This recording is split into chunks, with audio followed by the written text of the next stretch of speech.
हम बताओ तनी बोल बचवा।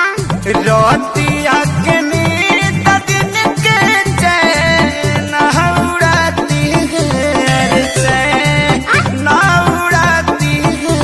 क्यों ना गाँव के है बबुआ? अरे चाची तू हर बाची सपना में आती है। हाँ हाँ चाची तू हर बाची सपना में आती है। शादी से पहले पूरा अरमान कर लेंगे। क्या? शादी से पहले पूरा अरमान कर लेंगे।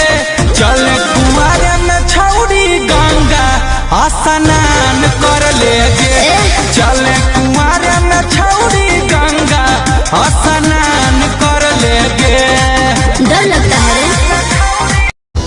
मैनू दिला दे सोनी राहत की छैया, छड़ के मैं आया छड़ के वो तंग गलियां।